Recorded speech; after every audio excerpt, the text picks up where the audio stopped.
I've got a question for all those who are so unsceptical they believe whatever Christopher Monckton says about climate. Why? What is it about him that makes him so believable? Is it his science background as science advisor to Margaret Thatcher? Or Lord Christopher Monckton, former science advisor to Prime Minister Margaret Thatcher? Is it the fact that he wrote several peer-reviewed scientific papers, so he must know what he's talking about? Now, when I write a peer-reviewed paper in a scientific journal... Or is it simply the weight of his irrefutable arguments, which you've checked for yourselves, and show quite clearly that his fellow scientists have got things wrong? Well, we can dispense with the first two very quickly. The idea that Monckton has some kind of a science background may have started with an article he wrote in 2006, claiming to have advised Margaret Thatcher on scientific scams and scares. In fact, he has no science background. He has a degree in classics and a diploma in journalism. And if he was Margaret Thatcher's science advisor, let's check her autobiography to see what she thought of his advice. That's funny. Margaret Thatcher says her science advisor in the policy unit was George Guy's. Well, maybe Monckton was the man who advised her specifically on climate change. After all, he says so himself. Now, Margaret Thatcher, whom I used to advise on this question 25 years ago... Nope, Margaret Thatcher disagrees. She specifically says George Guy's advised her on climate change, as a result of which she made a speech about it to the Royal Society and set up the Climatic Research Unit. So what role did Monckton play in her life? Well, let's take a look in the index. Molotov, Molyneux, monetarism? In the entire 900-page autobiography, it seems Margaret Thatcher couldn't find room for a single mention of one of her most important advisers.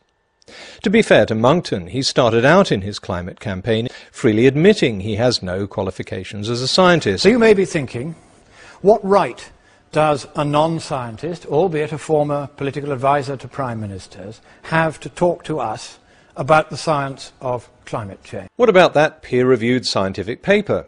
No, Monckton never wrote one. He was invited to submit an opinion piece to the newsletter of the American Physical Society as part of a debate. This isn't one of the APS's peer-reviewed journals. It's a forum for opinions, as the editorial statement of purpose shows. Monckton's insistence that his piece was peer-reviewed even led the editor to publish a response, pointing out that it wasn't. By now, I'm sure a lot of Monckton fans will be saying, what does it matter if he isn't a scientist? He was never Margaret Thatcher's science advisor and has never published a scientific paper. If he's not presenting his own theories, but just correctly presenting data and inferences from the scientific literature, he doesn't need a science background. And I agree. But all this is conditional on these facts and these quotes being correct.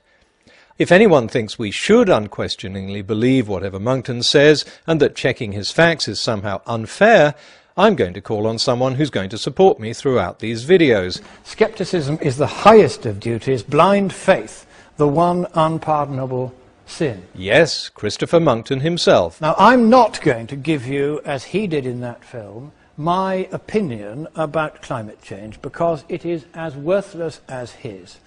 Everything I say, I can and will, on request, verify, either in the data or with equations or in the peer-reviewed literature. Then that makes things very easy.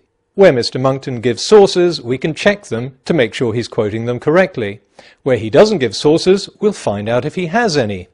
Because as we'll see later in this video, I wrote to Mr. Monckton asking him to verify certain facts and asking for his sources, but the results were quite extraordinary, because I discovered that the person who can best debunk Christopher Monckton is Christopher Monckton himself.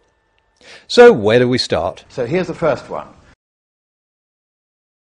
We've had 9 years of a global cooling trend since the 1st of January 2001. There has been global cooling for the last 8 or 9 years. Well, if Monckton is quoting from the data and the scientific literature, what does the data and the scientific literature say about this? A paper published in 2008 by the National Climate Centre in Australia looked at temperature data from the world's 3 terrestrial temperature monitoring bodies and concluded, in all 3 data sets, the linear trend over 1998 to 2007 is upward, i.e. one of warming, even if the warming is weaker in the British data set than in the American data sets.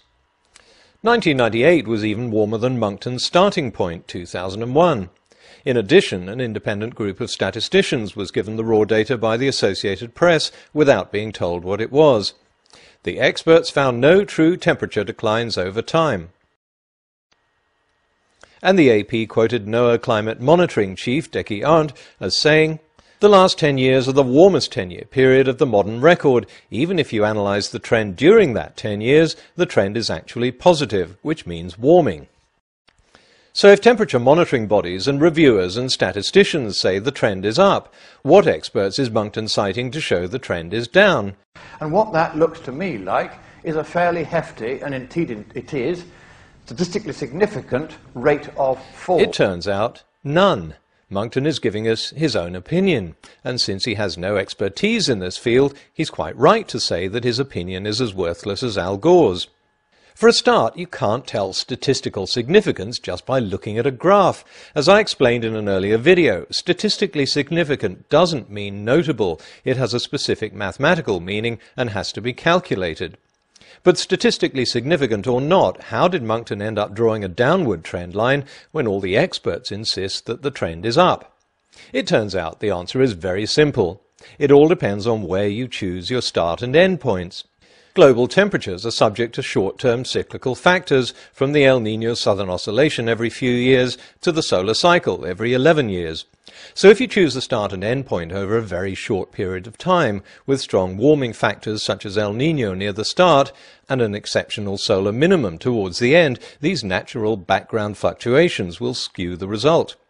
John Grego, a professor of statistics at the University of South Carolina, told the AP, "If you look at the data and sort of cherry-pick a micro-trend within a bigger trend, that technique is particularly suspect." If Monckton fans find that hard to believe, I have someone here who'll tell you exactly the same thing. If you choose your start points and your end points carefully enough, you can make it look as though any trend you want is happening. We've had 9 years of a global cooling trend since the 1st of January 2001. So how do climate scientists and statisticians get around this problem? As I explained in Climate Change, Is the Earth Cooling? For one thing, they look at time periods over decades rather than just a few years. When you expand the timeline and look at the last few years in context, things look a little different. They can also correct this data for anomalies like the El Niño Southern Oscillation. But most commonly, they even out the background fluctuations by taking a moving average every 5, 10 or 11 years. That way, the underlying trend becomes clear. Temperatures started moving upwards in the mid to late 1970s, and they're still moving up today. So then we go on to Arctic sea ice, which follows a regular kind of sine wave. It comes and goes with the seasons. There's lots of it during the winter, not so much during the summer. Nothing particularly to worry about in that graph there. In fact, there was a temporary loss of Arctic sea ice at the summer minimum in 2007. That's the left-hand globe there. But then by 2008, it's the purple area, which is the sea ice. That's just the way the computer graphics from the satellite do it. By 2008, half of that missing ice had come back. By 2009, nearly all of it had come back. So we're not looking at a sort of long-term systematic loss of ice in the Arctic. Now this surprised me because research papers show there's been a steady loss of Arctic sea ice for 30 years. Since Monckton says everything he tells us comes from the data and the scientific literature, then it should be easy to discover who's right. All I needed was Monckton's source. As so often happens, Monckton doesn't give a source, so I wrote to him asking for one, and he wrote back, "For Arctic and Antarctic sea ice, see the monthly CO2 reports that I produce for the Science and Public Policy Institute. The graphs are all explained and sourced." There was only one graph that specifically related to Arctic ice, going back just 10 years, and while the graph was sourced, the interpretation of it was not. So I asked Monckton again for the sources that back up his claim that we're not looking at a sort of long-term systematic loss of ice in the Arctic. He came back with this. Arctic sea ice has indeed been declining in extent for 30 years, and the monthly CO2 reports fairly reflect this. What was that first bit again? Arctic sea ice has indeed been declining in extent for 30 years. But didn't you just tell everyone... We're not looking at a sort of long-term systematic loss of ice in the Arctic. Once again, which Monckton should we believe?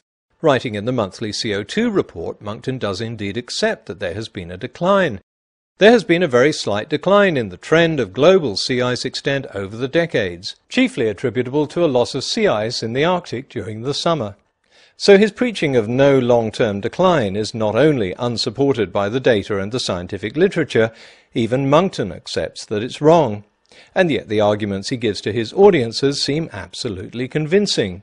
So let's see how Monckton managed to persuade them. If you choose your start points and your end points carefully enough, you can make it look as though any trend you want is happening. In this case, Monckton's start point and end point were embarrassingly close together. His start point was just 2 years earlier, in 2007, when ice extent was at a record low. This wasn't primarily caused by global warming, it was the result of winds and currents, and Monckton acknowledges this.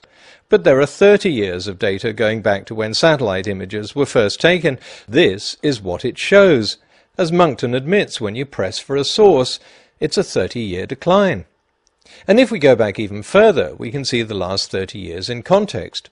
So Monckton seems to be giving one message to his audiences and in videos, but a very different message if anyone takes the trouble to check his facts in more detail.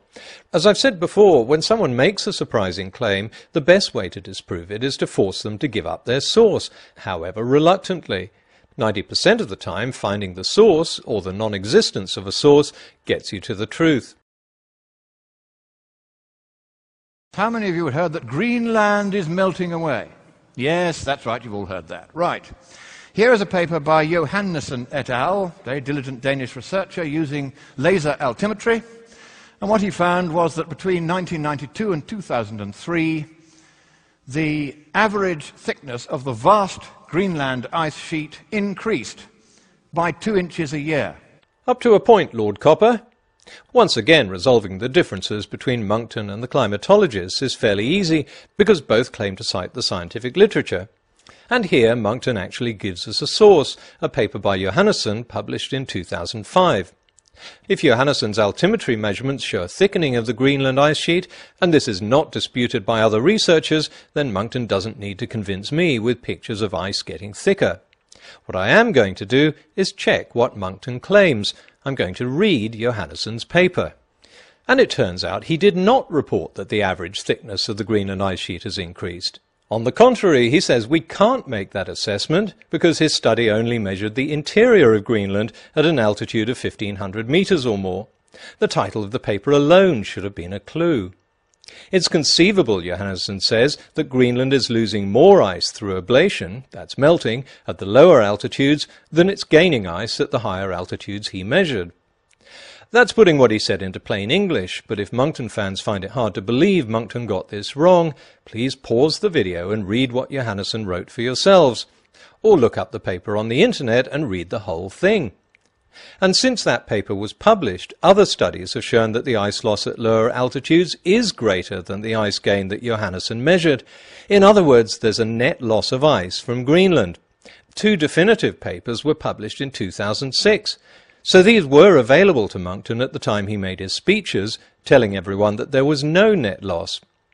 Another thing that Monckton missed is Johannessen's conclusion that the increase in ice at higher altitudes could be due to a decadal climate system like the North Atlantic Oscillation. What's more, he says this increase was predicted by climate models. I am simply going to tell you a series of facts from the science and the data and the peer-reviewed literature, and I am going to allow you to draw the conclusion for yourselves. I'm not going to presume that Monckton is deliberately trying to mislead his audiences.